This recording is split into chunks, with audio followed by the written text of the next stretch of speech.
Are we just gonna walk past whatever the hell that was Sunday, or do we have any passing thoughts? Are we just gonna walk our way through whatever happened there in Denver? Yeah, I don't need to talk about the Broncos for the rest of the entire NFL season. Yeah, they really lost. Yeah, they really lost that game. All right, so cheers to the idiotic game that the Chiefs played against the Broncos as they put up 9 points. And then I proceeded to go 1-2 in the softball playoffs later on that evening. My son was watching the game. I was second base trying to get signals and signs, and he's let me know, I dropped it. This guy just dropped it. He's wide open. Just dropped it. Waiting for me at the dugout. Should we just redact that man's name, by the way? We don't have to talk about him anymore in this show. Yep, your guys, Sky Moore. All right. Big game this weekend for Sky as well. As he travels to Germany. Gets to have all this fun to Germany, Sky Moore. He better relish all of this, his final season with the Chiefs. All right. But it is. Come on, guys. I'm not kidding around. All right, this is where I want to start. And I get your old thoughts on this, and I think this can go a lot of places because I think a lot of our listeners are listening to the best Chiefs podcast in the world. I think a lot of them are listening to this and kind of wondering the same thing. Since we last talked, the trade deadline ended. Right, it ended, and there aren't any more moves unless something wild happens where someone's released or something. But there aren't any more moves. The Chiefs did not do much anything outside of adding McCole Hardman. All right, somebody already knew the system, somebody who returned punts and fumbled them at the same time. But that is the links of where they were going to try to add to this team. And I think my thought and question is, and I'll throw it, is this team currently constructed? Do they have enough to achieve their goal, which is the Super Bowl? That's what this thing is about. That's why we're here. Right now, it ain't changing major. It ain't changing. Do they have enough to win the Super Bowl? Do they have enough to reach their goals of the Super Bowl? They do, because they have Patrick Mahomes, Andy Reid, Travis Kelce, and right now the second best defense in the NFL by points against on average. So, like, if you have those things, you can win a Super Bowl. Now, their margin for error is incredibly thin. And I think that is where the concern comes in from Chiefs fans. And I have grown more skeptical of this receiver room by the week. I have grown more frustrated with the receiver room by the week. And I was somebody that was critical earlier in the week that they decided not to make a move. Now, it's hard for me to be overly critical, Ron, because basically no receivers were moved. And so we don't know what the asking price would have been. Like, were they going to have to give up a first-round pick to go get somebody that improves the room? I don't know that would have been worth it. But if you could have gone out there and got, Hunter Renfrow for a 5th-round draft pick, that would have been a move that I would have signed off on.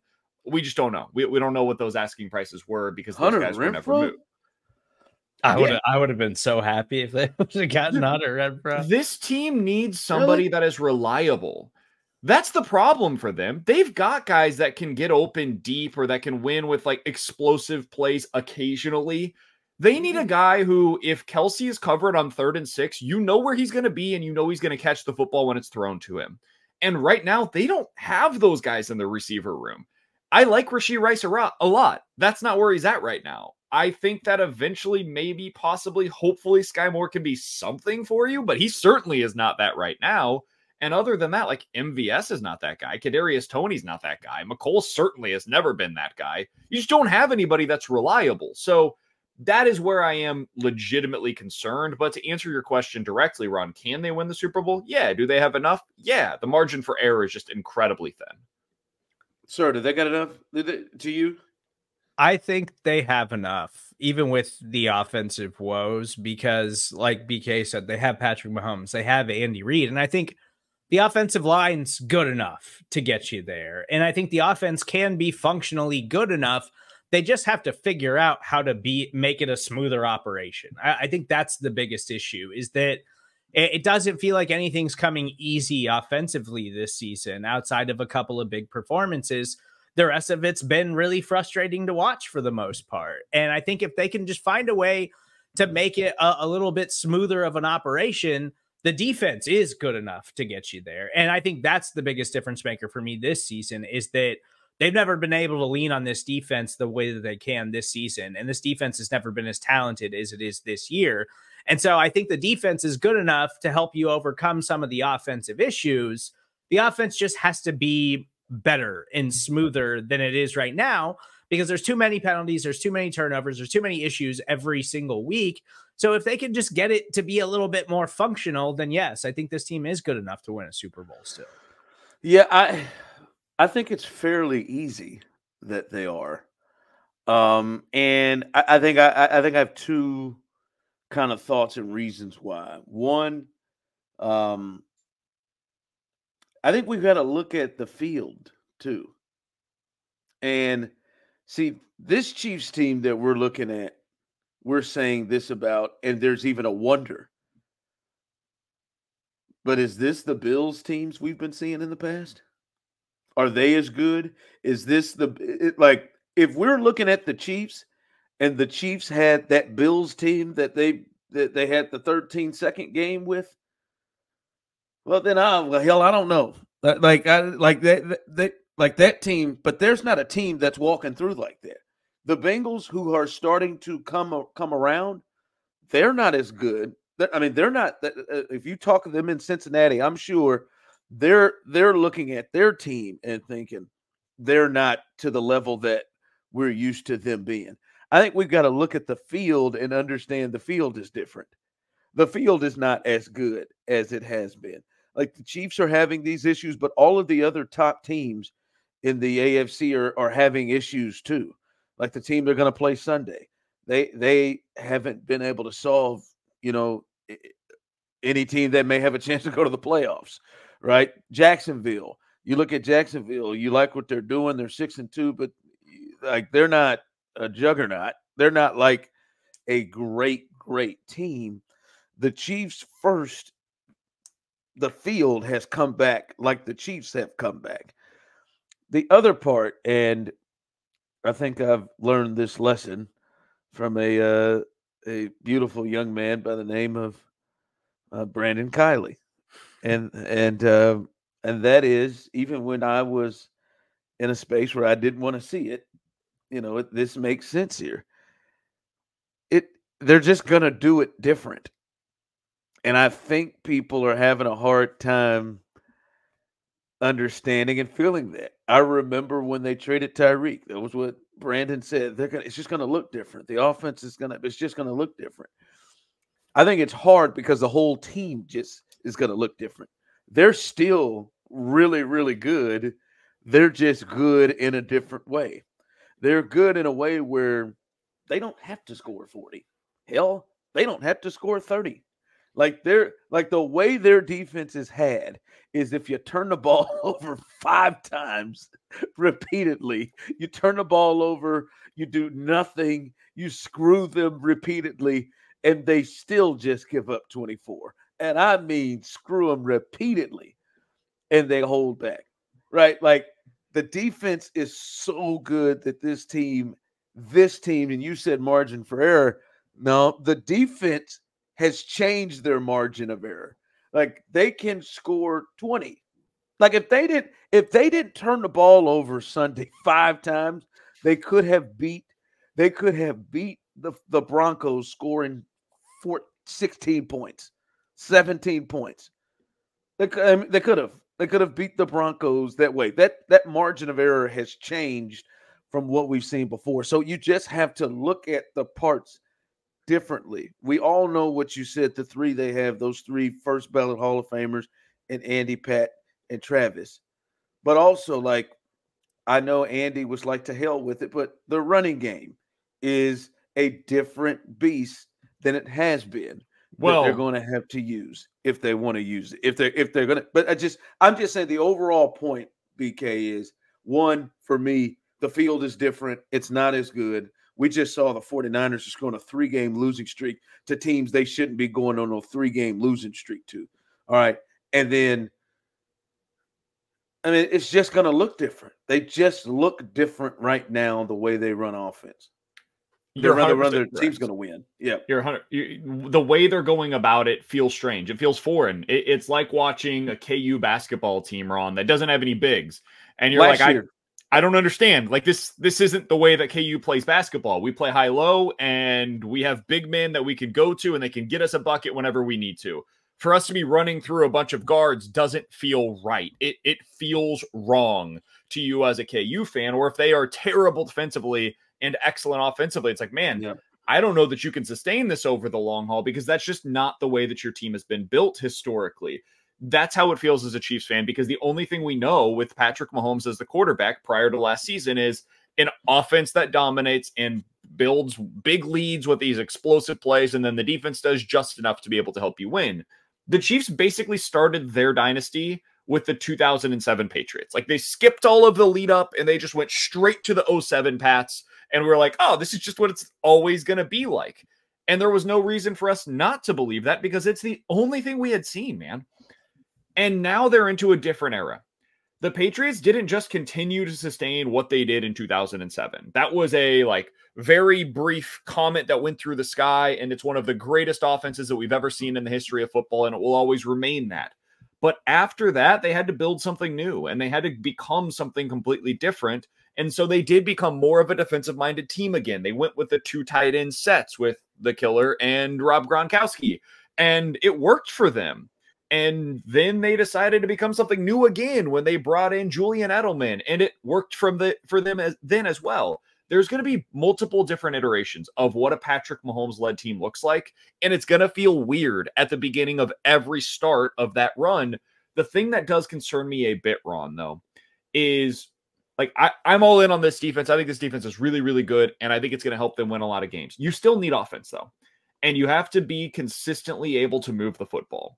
And one of the reasons why the Chiefs went to and won the Super Bowl last year was because they could lean on Isaiah Pacheco both in the running game and then also Pacheco plus Jerick McKinnon in the passing game. They leaned on their running backs a lot.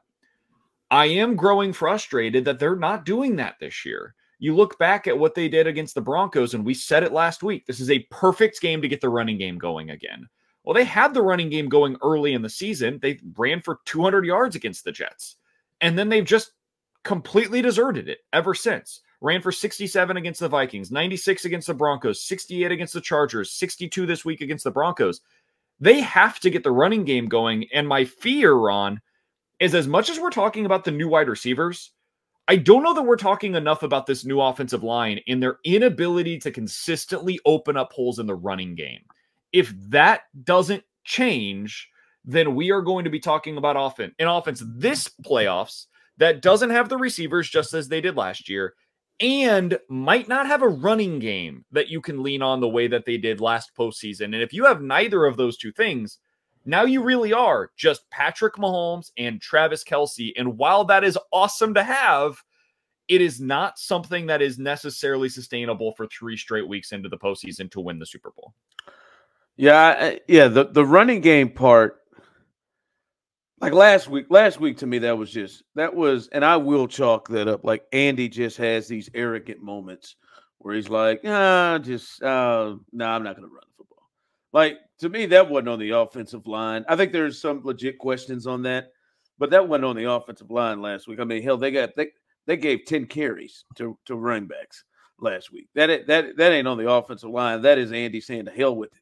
And Isaiah Pacheco got 5 yards a carry. In his 8 carries that he got in a game of which the temperatures were 25 and dropping, and your quarterback was sick, and there were turnovers all over the place. They could have run the football like that. To me, is Andy, and I at least feel like that Andy has a track record. When push comes to shove, he'll make the he'll make the right decisions.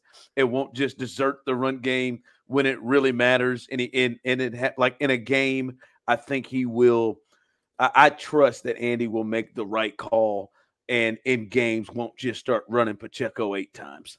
Right? Like, this is when it happened last year. Right around now is where they made the switch to Pacheco, and became the guy for the rest of the season. So there's plenty of time to correct this. And like the Super Bowl, Ron, is because everything about this team is about the Super Bowl. It's not about, hey, are they going to be good in the regular season? But these are the things that have to change in order for them to get there. Like in the Super Bowl, Andy was like, "Oh, okay, we gotta run the football. Like we gotta run the football. We gotta get like I will try. Like I just like he drives me insane. But Andy's gonna have games where he's just like, nah. But when it really matters, I think he'll do what is needed. Well, and I think we talk about just trying to make things easier for the offense. Like I've mentioned it several times on the Arrowhead Pride Podcast Network. Like I get really frustrated because you watch a team like the Eagles, and the Eagles, like AJ Brown is having an insane season. But like if you really watch the Eagles, Jalen Hurts has been kind of inconsistent as a passer this season. And when they're having issues throwing the ball, they're just going to run it. And they're just going to run all over you. But you see it help get the offense in a rhythm, and they'll just run it. And until you slow it down, then they'll play action, deep shot to AJ Brown for a touchdown. But you see it help take pressure off of the passing game. And Andy doesn't do that enough sometimes. I understand it's Patrick Mahomes, and you want Patrick Mahomes to throw the football, but also like we see them regularly take the ball out of Patrick Mahomes' hands in critical situations. So like, just lean on the run a little bit more and try to open things up offensively. Because Isaiah Pacheco's shown that, like, while I don't think he's like the number one running back in the NFL, he's a good player, and you can lean on him. And if you give him enough touches, he can break off some long runs. Like, just do that, and it'll make things easier.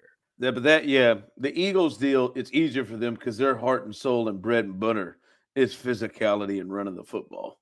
that is their heart and soul, their start. The Chiefs start is, and Andy in particular, is throw that bitch. Throw that thing. Throw that thing. Patrick Mahomes, throw it. Throw it, throw it, throw it.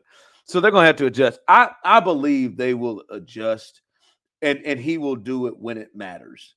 When it matters. It's just frustrating because you know how smart he is, and there's smart enough people over there, and how they got to the point where, like, at no point said, like they did in the Super Bowl. If they came out in the second half of the Super Bowl and just started giving the ball to Pacheco and running, like nobody thought, hey, let's start doing that. Nah, let's whip this thing. Let's whip this thing around. I do have one other concern, and it's that we're underestimating exactly what Juju Smith-Schuster did for the Chiefs last year. I'm not here to sell you on the notion that he was this awesome wide receiver that came in and completely changed the trajectory of the offense. He wasn't. But what he did do really well is he was super efficient, man. And when he caught the ball, if it was first down, he was getting 5 yards. If it was second down, he was getting you 6 yards. If it was third down, he was getting past the chains. And that is not something you can count on this year from these wide receivers. If you look at success rate, which is basically what I just mentioned there in terms of like how many yards you're gaining, last year, Juju Smith-Schuster was successful on 67% of his targets. This year, Rashee Rice is at 56%. This year, Kadarius Toney is at 44%. Those are your top two wide receiver options in terms of their success rates on the season. You just don't have a guy that you can consistently go to continue to move the chains. And if that guy doesn't emerge, it means that during the regular season, you are far more likely to not have a record that is such that you will be able to avoid the wild card round. And if you are not able to avoid the wild card round, it means you don't get that extra week of rest for Travis Kelce. It means you do add a little bit more body banging in that first week of the playoffs. And it just becomes a much more difficult path where you're also probably going to have to go on the road at some point to be able to get to the Super Bowl. So there are some trickle-down effects of all of these things that we're talking about, of what it means for the regular season, what it means in some of these weeks, like against the Dolphins, against the Eagles, against the Bills, against the Bengals, against the Chargers. Those are really big, difficult games that remain on this year's schedule. And if you don't have somebody emerge as that go-to guy that can just consistently move the ball for you, you're probably going to be doomed to something less than the number one seed, which does matter at this point. I know this is terrible. I just refuse to believe that there's nobody out there that can do what Juju Smith-Schuster did. I don't know, man. And maybe not right now. But at some point, I just can't believe that nobody can replicate, can give you that. It's just, Juju had chemistry with Mahomes, and that's one of my biggest questions right now. I don't think any of we know none of these guys other than Travis Kelce have chemistry with him right now. The question becomes, can somebody become that? They're placing a huge bet right now on Rashee Rice being that guy. And I think Rashee Rice is more of like a Sammy Watkins than he is what you had with Juju Smith-Schuster. And that's not a guy that's consistently moving the chains. That's a guy that is 3 yards, 25 yards, 3 yards, 28 yards. Like that's the kind of player that he could be. And I think one of the biggest things too, like between Juju and what you have right now, is that like Juju's a veteran wide receiver who's been around the league. And so like he knows those little things about being an NFL wide receiver, like, you know, how to read the coverage, and like when this DB's got this kind of leverage, like if you break this way, like the ball's going to be right there. Like I think that's stuff that the Chiefs wide receivers don't have figured out right now. And it's frustrating for Patrick Mahomes because Patrick Mahomes could put that ball in a spot where Juju knows to go there. Mm-hmm. And these other wide receivers aren't able to do that. And that's why we see all this miscommunication, because Mahomes is putting it where he thinks they should go based on what he's seeing. And they don't always do that. And that's why you see turnovers. That's why you see bad incompletions and inaccurate throws. Like all of it's connected. And I just think that these guys, they're just too young. They're just not seasoned enough. And hopefully you get that figured out as the season goes on, because they don't have any other options right now. All right, let's do it. We do this every week when the Chiefs have the ball. And I'm glad the way you kind of finished that, Serda, just it takes me to this space, because I mean, they're going to need these guys to get into some sort of rhythm. They're going to need this. There's going to have to be some kind of connection coming in Germany this Sunday with the Chiefs and Mahomes and his receivers. And this is just,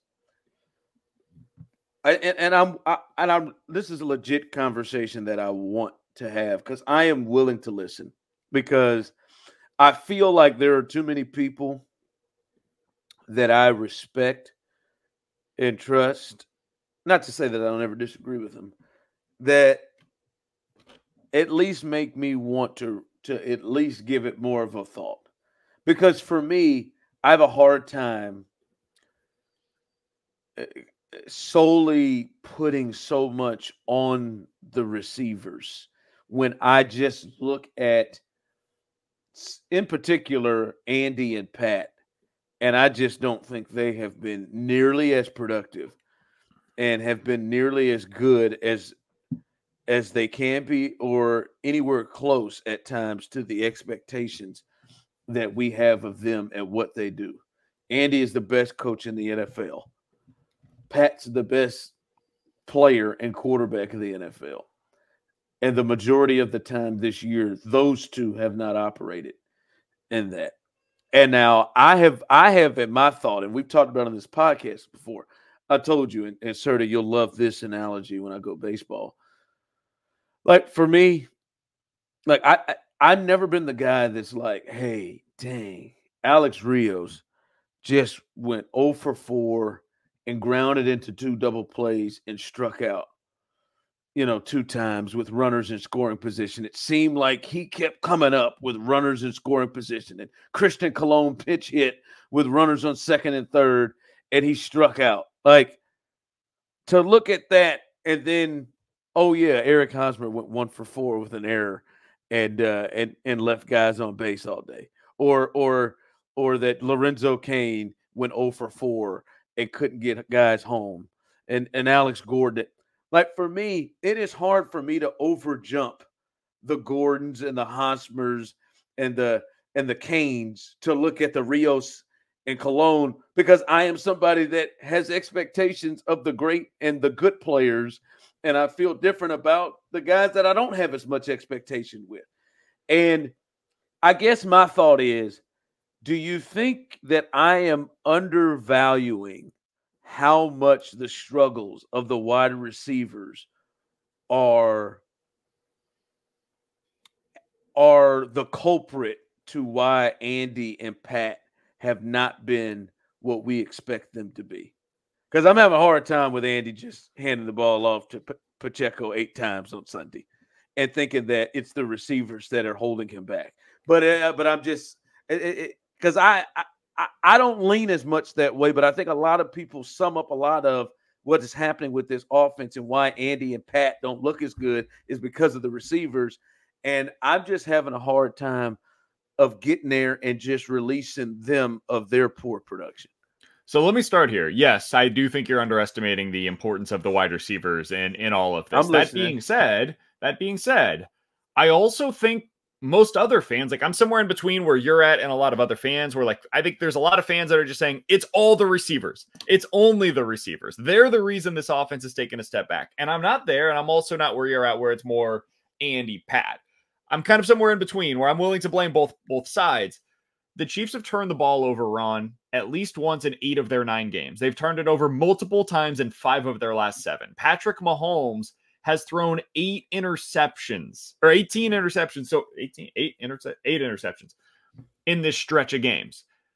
Most of those are on him. Think back to what's gone wrong on those plays. Like a lot of it is either a well overthrown ball or one where he just like missed the underneath coverage, weird decisions that we haven't seen him make in the past. Now, some of that might be because of what Serda said earlier, where he's expecting a receiver to be in an area and that guy's not there. And now because either he broke too early or he cut a route a little short, whatever it is, it looks worse on Mahomes than it should. I absolutely believe there's something to that.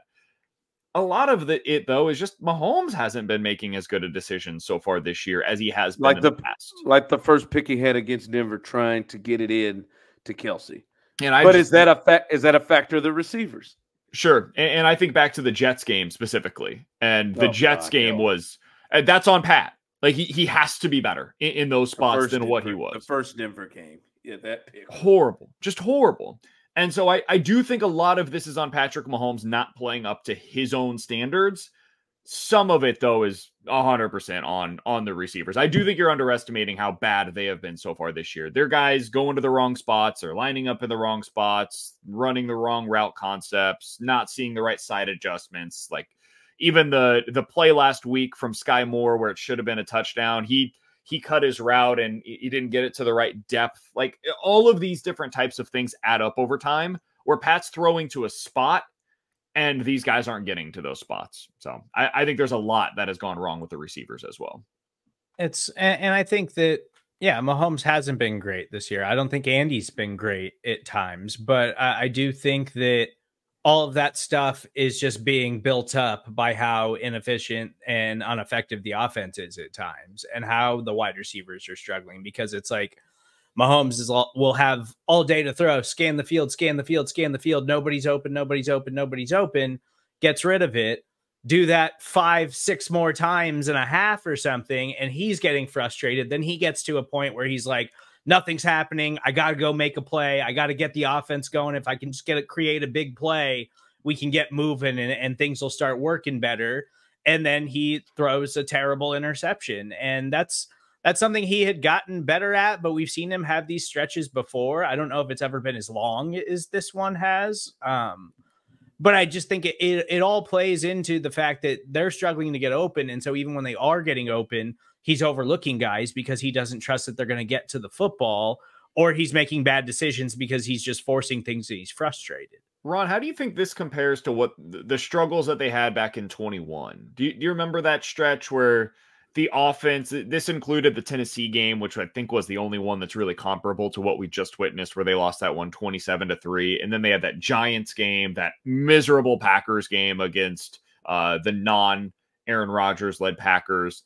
And then they had the Cowboys game where they scored 19 points, came out of the bye, boom, 22 against Denver. Like there was a bunch of turnovers that were happening there. That was the tipped pass year where everything seemed to hit the receivers in the hands and then would tip up and go the other direction. Like, how do you think this compares to those struggles? Because I think that's really the only other time where we've seen this kind of sustained struggles from a Patrick Mahomes-led offense. Yeah, I think that one wasn't built around trust or lack thereof. Agreed. I think, and I think it was more of a, hold on, all right, let's take, because I did think it took Andy longer to adjust, Andy and Eric longer to adjust than I would have thought it would have. But there was Kelce, there was Hill, there was complete understanding there. It was just how do we move these parts to take advantage of what defenses are doing. It seemed to be more predicated to what defenses were doing to them. This seems to be more predicated on them, what they're doing to themselves. And then it was always a matter of time of once they figure out the answers to how they're going to attack things, then they were going to make big plays. And it took them a few weeks to have those answers. This is more of themselves, battling themselves. And I think that's what makes that piece different. So am I hearing this? Like the thought if Juju Smith-Schuster was on this team, that Andy and Pat would look much different. I don't. Last year's Juju, maybe not this year's Juju. His knees have exploded, and so like he's done. Like Juju's gonna be done playing he's football 26, here. man. It's over. I would be surprised if he's in the league 2 years from now. But I think Andy really needs this bye. Like I think they really need this bye because that's where he makes a lot of his adjustments. That's where they'll change personnel up and commit to it instead of like the stuff that we see right now where it's like, oh, we'll just play 7 different wide receivers and they'll have different varying snaps every single week. Like they really need this bye to adjust and kind of tweak things. But hopefully Andy's got a good game plan for this week because I got one more game. And speaking of game plan for this week, like I honest to God think, and who knows what Andy is putting together, because he may just go zig and just go completely the other way. But when I look at this game in terms of offensive game plan to kind of help everything, to me it feels like that the Chiefs offensively should take a page out of the book of what everybody has tried to do to them for years. The Titans, a tough matchup for them. Certain teams been a tough matchup for them. And that is not necessarily just run the ball down their throats, which I think they should run it, and Isaiah Pacheco should see more than 8 carries in the game. Huh. But more of a ball control offense that minimizes the possessions for Tyreek Hill and the Miami Dolphins offense. And actually, I think it's what they do and what they have been doing the last year and a half since they lost Tyreek Hill is – you don't see, and you documented it, I believe, last week or the week before, how many big play touchdowns they've had since Tyreek is gone. It's not many. They don't have like I think they had a drive like that against the Chargers that ended up in the MVS touchdown where it was like a 2-play drive or a 3-play drive, and it was real quick. That's an anomaly for the Chiefs here in the last year and a half. And I actually think that this fits what they should be doing. We should see a lot of, like, I think the Chiefs are in a good spot if we see a lot of 7 to 8, 10 to 11 play drives to where they are getting first downs. It's Kelsey here, it's Rashee Rice here, it's Pacheco run here, it's a McKinnon screen here, and that it minimizes the amount of times that Tyreek Hill and company get on the field, just like teams used to try to do to the Chiefs all the time. It will be interesting to see how they approach it because really the only team that's had sustained success running against Miami this year was in week 1 when the Chargers just ran it down their throat from start to finish. They had more than 200 yards on the ground with their running backs, but since then, nobody's really run it very well. And some of that is because these teams are just getting so far behind early against the Dolphins that they have to just completely abandon the running game. But there have been some competitive games recently, like even the Eagles who played against the Dolphins a couple of weeks ago. They've obviously got a very good running game. They ran it okay against them, but a lot of their success came with Jalen Hurts. A lot of the success against this Dolphins defense so far this year has actually come with the designed quarterback running game. So I do wonder if that's something that maybe you see like 30, 40 yards on the ground from Patrick Mahomes in this one as he just extends plays on third downs especially. But I will be curious how much they want to get into that. The other thing is now that they've got Jalen Ramsey back, they've got a legitimate number 1 cornerback. I would guess they're going to try to use him at times on Travis Kelce when he lines up in the slot. Yeah.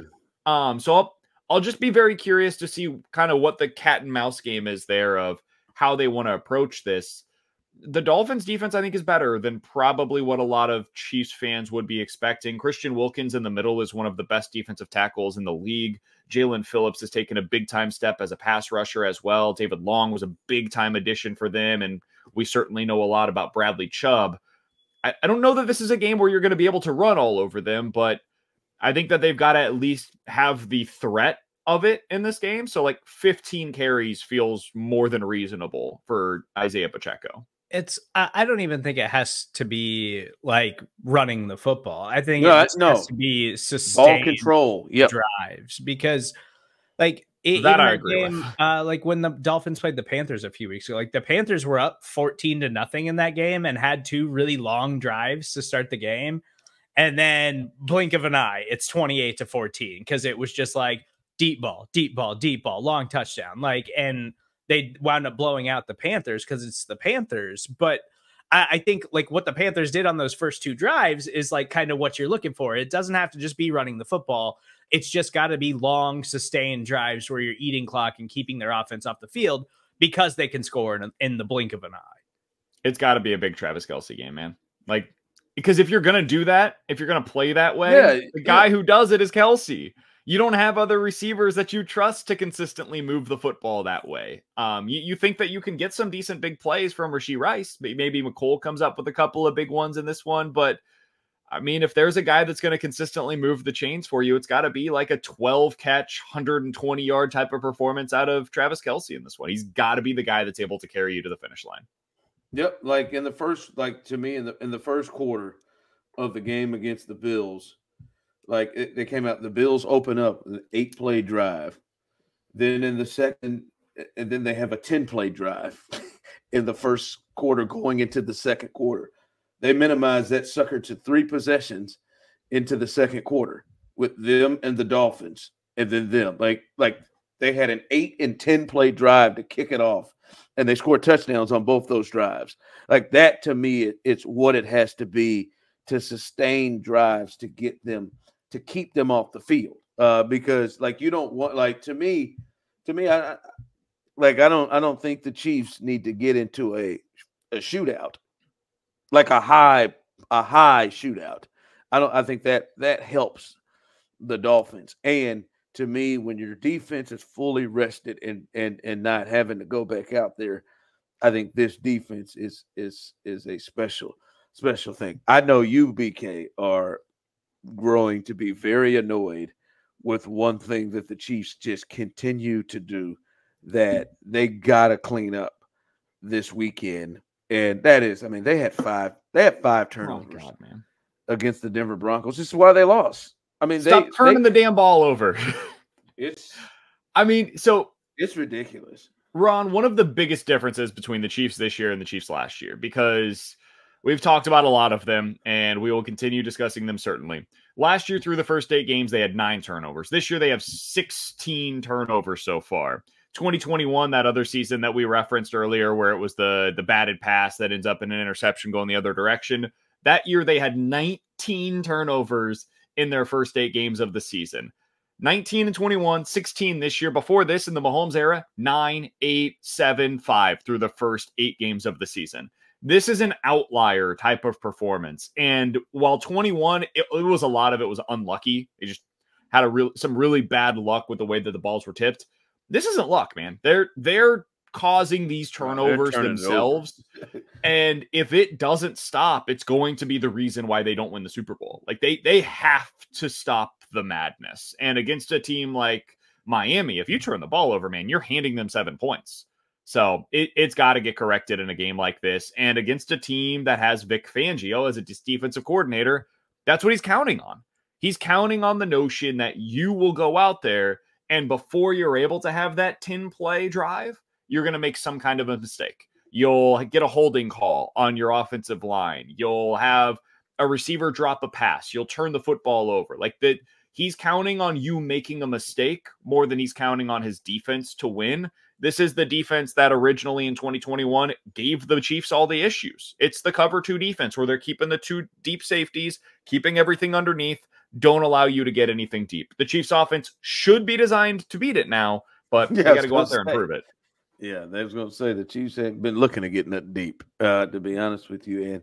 And I don't know if they want to do that. So I think the Chiefs actually, in a weird way, the way they've played is actually offensively the best strategy for them. They got to execute it, right? And they've got to do this and minimize the possession of the games, right? This can't be high possession games. All right. When the Dolphins have the ball, this is arguably the most explosive offense in football. But when they have played the 2 toughest opponents they've played, they've come up with 17 and 20 points. And in those games, I think one key denominator, whatever the hell I'm trying to say, common denominator. There you go. Common denominator. Yeah, what I say, key denominator. Common denominator in that is, don't you take that out, Serda. You keep that in. One common denominator is, like, Tyreek didn't just go insane in those games. I mean, he gonna get his, as he said, he gonna get some of his, but he didn't just go ape. And he is been the best receiver in the game. He has been even better since he has been with the Miami Dolphins. This is much like we talked about in the Vikings game with Justin Jefferson.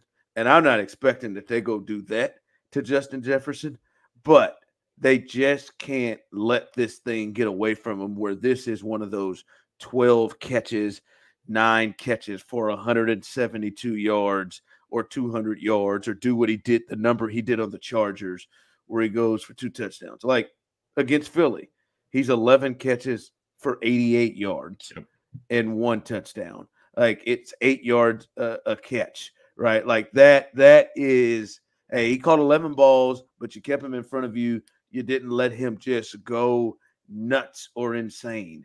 Against the Bills, they really did a number, 3 for 58. Like, you just got, like, it starts there, that he just doesn't kill you, because and listen, Chiefs fans understand the power of Tyreek. He is, and I think it was here, he was of some sort of symbol of what the Chiefs were about, their identity. And when that nut's going all over the place and he's around, like, it sparked everything else. And I think when he's going crazy, it sparks Waddle, it sparks Tua, it sparks the running game. Like, you just got to keep him just good and not insane. Everything is predicated on Tyreek Hill down there. Everything. Because his speed opens up everything else. When he's getting over the top, now you have to have one of those safeties going back deep further. You have to go too high shell. And when you're going too high shell, it opens up the running game, where they've been highly successful this year with Raheem Mostert and previously with Devon Achane. You look at what Jalen Waddle's able to do underneath. That is created by the space that Tyreek Hill presents for them. He is their Steph Curry.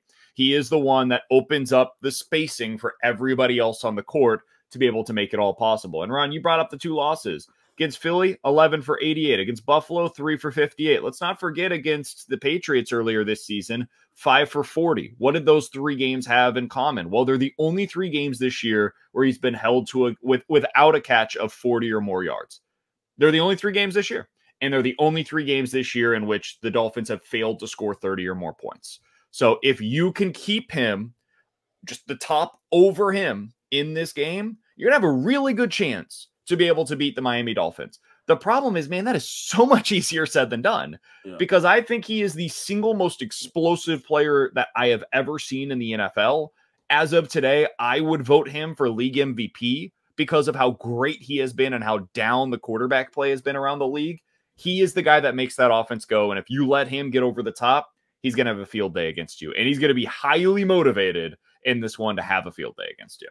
And Serda, I think my overall thought to go along with Tyreek, and I think it goes with everybody, because as you know, Serda, they got some weapons, right? They got some dudes that can play off. Is, hey man, they're gonna make plays, and they're probably like the odds are they're probably gonna make some big plays. Like Tyreek is probably gonna have a chunk play or two. Waddle's probably gonna have a chunk play or two, but it is, you just got to play through that and understand it's probably gonna happen. Like, listen, I'm impressed by the Chiefs' defense, but I mean, this Dolphins' defense or offense, they're probably gonna get some plays, but you just cannot let it snowball and turn into something big and end up like the Denver Broncos. The next thing you know, you got 70 on your ass. Like, it can't just get, like you talked about that game against the Panthers where it was 14-0, and then the snowball started, and then they just ran through, over, and up and past the Panthers with a bunch of big plays. So I just think you got to understand that's going to happen, and you just got to play through it. Yeah, I mean, it's how teams used to play the Chiefs. Like, Yep. Yep. You just deal with it. You take the 40-yard gains as long as it's not 80-yard touchdowns. Like, you're fine with that. That's all you're trying to do against this Dolphins offense. And the Chiefs already dodged a bullet by Devon Achane not being available in this game, because he looked like he was in another stratosphere before he got injured. But Raheem Mostert has been really good this season. He's super explosive. He's a little banged up, but like that's it. It's, if you limit the explosive run plays, if you limit Tyreek Hill, then you can slow down their offense, because a lot of it is just predicated on the run plays, setting up the quick timing routes and then the deep shots down the field and all of that stuff. And it all works really well together, and that's why they've been so good. And then a lot of it is just about getting in Tua's face, because Tua's a great quarterback, but Tua's not the most athletic quarterback. Tua doesn't have the biggest arm. When you make Tua get outside the pocket and try to create, he doesn't generally have the biggest arm to push the football down the field and create things outside of the pocket, and he becomes less accurate. But when he can hang back there and get and create all of those things, because we talk about like quick timing routes, the Dolphins are incredible at them. And what makes it so absurd is that they're so fast that they're not even like your traditional timing routes. Like, it's 12 yards down the field, and you're like, hang on, that was a second and a half. Like, how does that work? That's not fair. Like, that's how explosive they are offensively. But if you create pressure on Tua and you can bottle up Tyreek Hill at least a little bit, like, yeah, if Tyreek has 90 yards in this game, great. You're fine with that. You don't want Tyreek to have 180 yards. I'll push the button for 90 yards right now. 100%. Oh, God. I'd push it right now. I'd push it for 90 and a touchdown. If you simply told me that he had 0 receptions of 40 yards or more, I will take basically whatever yardage is that you tell me. Like, just prevent the explosives. Yeah, because it make it take a while and make that happen. By the way, what you called though, Serda, I think that's what this game is about. You got to hit Tua. You got to hit Tua and make Tua uncomfortable. You got to, and the Chiefs, the strength of their teams on that defense is that secondary, and now it is up front. They appear to be able to get pressure with 4. They appear to be able to get pressure, and you know he's going to blitz. You know he's not going to keep seeing it. You just can't let Tua get comfortable, because when I watch highlights of Tua getting in, that I think, Serda, you are right, because their routes develop a lot quicker than anybody else's. So he's not like, just timing wise, not sit back there waiting for some of these big routes to develop long, because they get down the field quickly. But you got to have him moving. You got to have him going. And I think the Chiefs have shown to be equipped to be able to do that. George Karlaftis is going off and having a heck of a second season. Charles Omenihu has made a critical, obvious, can't miss impact right away in 2 games. And then there is the great one, 9-5 in there, Chris Jones, that I don't believe anybody can handle, especially one-on-one. This game, to me, is as much – is it like, if you told me the most important piece of the game, some might say Patrick Mahomes, some might say Travis Kelce, some might say L'Jarius Sneed or whatever. I think it is the Chiefs' front and the pressure they get. Tua threw the ball 45 times last week. If they throw the ball 45 times this week on the Chiefs, they ought to light him up. Right. And just the pressure is huge to me. That's the biggest part of the game. Here's the numbers that back up what you're saying there, Ron. When he's clean, when he doesn't get pressure, 77% completion percentage, 9.4 yards per attempt. He's averaging about 2.9 time to throw. If you get pressure on him, though, 40% completion percentage, basically drops in half. 5.8 yards per attempt, which is one of the worst in the league. For context, that's essentially what you're getting out of Mac Jones when Mac Jones is pressured. And he has thrown 2 touchdowns and 2 interceptions when he's pressured. It almost never happens. He gets pressured as rarely as any quarterback that is a starter in the NFL. It's like 20% of his dropbacks so far this year. In fact, the only guy that's been pressured at a lower rate so far this year is Brian Hoyer. He's had 250 fewer dropbacks. So of the starters, he's the least pressured quarterback in the league so far this year because of how quickly he gets rid of it. But if you're able to get to him, it is something that completely changes what they're capable of doing offensively. So you got to win, and you got to win quick, and that's where Chris Jones comes in. What's your thoughts about blitzing? No. Like a lot of blitzing. No. Because Spags likes to. What's your thought about it? Don't do it. Don't do it. Don't do it. He gets rid of the ball so fast that it's not even worth it. All you're doing is vacating an area. That's all you're doing if you're blitzing against this team. I think Spags is going to do it because he's Spags. He's going to. I don't think they should. He's for sure going to do it, but the Chiefs have the talent to put pressure. That was the biggest deciding factor in the Eagles game against the Dolphins and the Bills game against the Dolphins. They generated all kinds of pressure on Tua and made him uncomfortable the entire game. Like that's simply what you have to do. Spags, you don't got to overcomplicate it, but I'm sure he will because he's Spags. Oh man, you can't give him the same look. You got to give him some different looks. I just want to move him. I just like even if a blitz just if Willie Gay's, I just don't want to see Jack Cochran out there. All right, because if Willie Gay is banged up in this game, we might see a lot of Jack Cochran on the field. This team ain't go. I mean, it's not like the Dolphins are out there going with their big personnel. You're gonna have 2 linebackers on the field like the entire game. So yeah, I was gonna say I'm thinking Justin Reed, a little bit of Justin Reed, little Brian Cook, a little McDuffie on some of these corner blitzes that he's been liking to do lately. Yeah, I think you got to at least mix it up. By the way, Willie Gay, and we know Nick's out of this game. Willie Gay, what's the latest? Is he going to play in this game? Is there at least a chance still? He's up in the air, but he did travel with the team. They're traveling on Thursday night, so that's a good sign that they at least think that there's a chance he could play. He logged 2 limited practices before they traveled to Germany. Clyde Edwards-Helaire has already been ruled out of the contest. So it feels optimistic that he at least got some limited practices in. But early in the week, they were kind of talking like he might miss time or something. Yeah. So it's up in the air still, but hopefully he manages to play. They could really use him.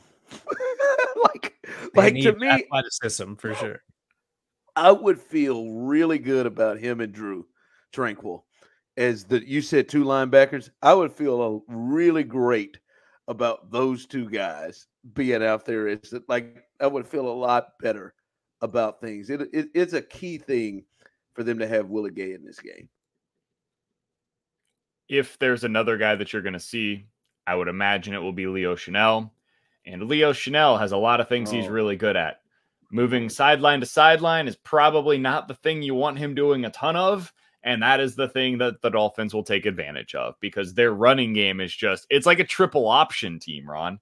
Like they've got Tyreek running one way and they've got Tua running another way. And then boom, coming underneath, suddenly it's Raheem Mostert who's taking it going in the other direction. It's just, there's so many different things that are happening in front of you. Your eyes have to be very technically strong, and Leo Chanel has to be a guy that is not trying to chase like a big time play behind the line of scrimmage. I'd feel much more comfortable if it were they bring another safety on the field.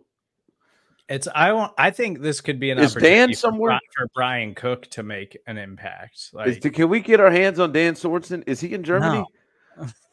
No, I think he signed with the Saints. I think a while back. He might still be on the Saints roster. I don't know. I think Brian Cook hasn't been great in coverage this year. Mike Edwards has been better in that regard.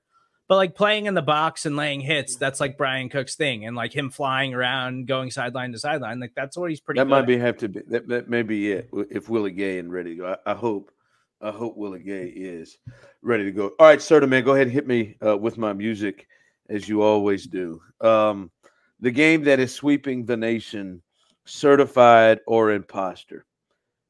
This game, certified or imposter. If you don't know the rules of it, give a statement. You say that's certified or it's an imposter. This game means more, much more to the Dolphins than it does to the Chiefs. Man, most seasons I would have said that's certified. I don't think that's certified. I think if you're looking at where the Chiefs are at right now, with the questions that are surrounding their offense, specifically at wide receiver, and the guy that is on the other sideline that they had, and by the way, I don't want to hear about this, but it's going to happen no matter what. Yes, the Chiefs ended up being fine. They won a Super Bowl, so the trade was worth it. But that's going to be something that ends up coming up this week, next week, etc.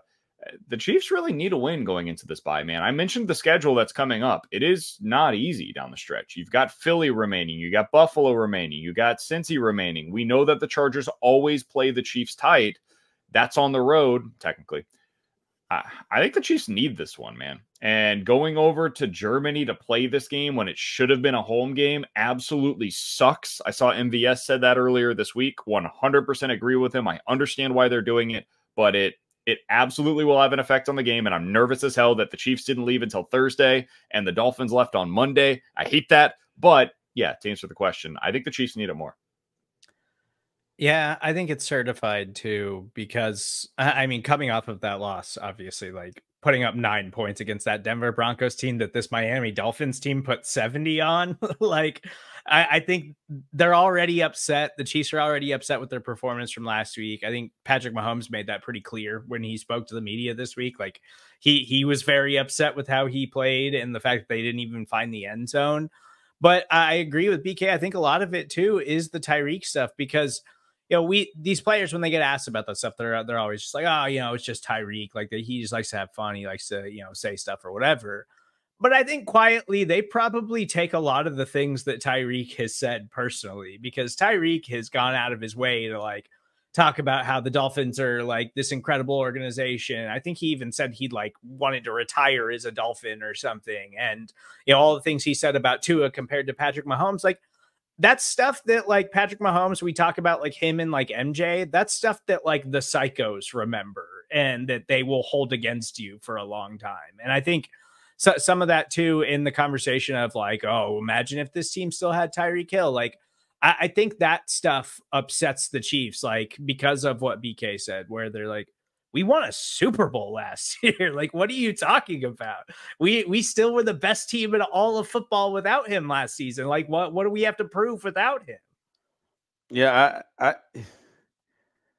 I can't believe I'm saying imposter, that this game means more to the Dolphins than it does to the Chiefs, but it is. And it isn't for what technically you would think is the right reasons.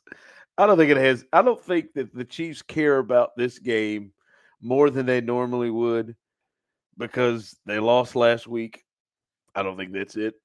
I don't think that's it.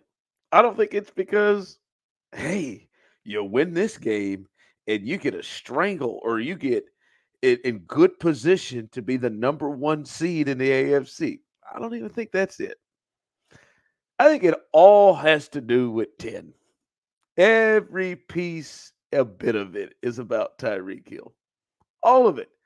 As you said, he said Tua is a more accurate passer than Patrick Mahomes. He straight-faced said that. Like, I mean, he said that. Like, he said hell as early as when they arrived in Germany, when he met with the media this week, saying that, hey, they're going to get this work. Which, by the way, they probably will. But that they're going to get this work. But to them in there, like, it is all about him. We're going to shut them up. Because there have been many a times where they've lost a game or they've played in a big game, and I've come right here on this very podcast and said, "Ooh, I think the Chiefs are wanting to send a message, and they don't give a damn about that. They're just going to just try to win however they got to win and keep on going. They send messages in the games that really matter. But I think this Tyreek thing here, I don't know whatever it was when Mahomes started counting that one time, the touchdowns or whatever. I feel like he's in that mode. And you know who else I feel like is annoyed? Old Kelsey, who it was Tyreek. It was Tyreek. I think Kelsey's annoyed. I think you might see this team playing at their complete A game way, especially offensively. And that's the other part is, Tyreek went over there and look, that's an explosive offense. Hold up, Jack.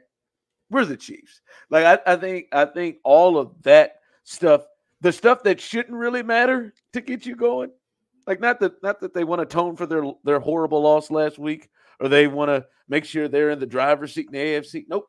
It's about 10 and proving that they are the better, that they are fine without them, and that they're the better offense. And that, no, I guess our Super Bowl wasn't enough. We'll prove it this way. All right, predictions. What you got, Serda, in this game? I haven't even thought about it, to be honest. I think it is going to be a high scoring. You didn't know this was coming today. I think. What the hell, man? I really think the Chiefs are going to show up and give it everything that they have defensively and offensively based on just everything that we've talked about. I think that the defensive line really matches up well with their offensive line. I think they're going to be able to generate pressure on Tua. So I think it's still going to be a fairly high scoring game, but I'll take the Chiefs 31, Dolphins 24. Don't bet on these games. Never bet on any of the games that are played over in Europe. That's my first piece of recommendation. But if you do, of course, follow what Serda told you earlier. I'm going to take the Dolphins. I think the Dolphins win this one. I think they do so 31-23. Ooh. I just need to see the Chiefs offense get going before I can take them in a spot like this where they are going up against an explosive offense. So I'll take the Dolphins to win by 1 score. All right. I was fully prepared. Like when I saw the schedule and we started getting down here, I was fully prepared to pick the Dolphins in this game, like 2-3 weeks ago. And then they had that debacle in Denver. And now I've kind of changed my thought and tune. And I think the group that is not being talked about the most may be the best group on the field. We talk about Mahomes. We talk about Kelsey. We talk about Reed. We talk about this explosive Dolphins defense. But the best unit on the field may be the Chiefs defense. And nobody is really like many people are, you're going to have to score big to win this game. Like I hear Stephen A. They're going to have to put 30 on them. Like they going to put 30 on them. Okay. And I think that group is the group that is quietly waiting for this. Quietly waiting for. See, I don't think that Mahomes and Kelsey and Reed generally don't have a lot to prove. I don't think they really give a rip. This defense has never played in that fashion this year. This defense, every game out, has tried to punish and strangle teams all year. They gave up 24, kinda, because the Chiefs' offense and special teams told them to go to hell throughout the day. But they still turned them over, stopped them on downs, and every single team they have strangled and cut off. And I think the Chiefs' defense is going to be. I think we potentially leave and say, "Damn, we just didn't talk about the Chiefs' defense enough." And I don't mean us. I mean that's what the narrative is going to potentially be: is the Chiefs' defense just shut down the Dolphins in a way we didn't think the Chiefs defense would. So I think in this game, I'll go with the Chiefs, and I don't think it's as high scoring because I don't think there's going to be that many possessions in this game. I think the Chiefs win in this game 24-20. I got them 24-20 in this game. Close one, 24-20. Chiefs Why win. did you say it that many times? I don't know why I said it that many times. I really want to give it Just for said it. emphasis. You just said it like 4 times in a row. I got the Chiefs winning this game 24-20. That's just how I feel right now. 24-20. Chiefs win against the Dolphins. This will be fun. Hey, the Chiefs offense look bad. Y'all gonna be worried? We coming back in here a little worried? No. No, Same amount of worry that I have right now. They got the bye, and they got the Eagles immediately after the bye, so I think they'll be fine. There's going to be concern, don't get me wrong, but I don't think the level of concern will change significantly this week. That they've got 8 weeks to figure this thing out before we get to the playoffs when it really matters. And if they're still looking this way 6 weeks from now, like early December, then I'm going to be legitimately concerned. Yeah, man. Can they hurry up and get these Raiders?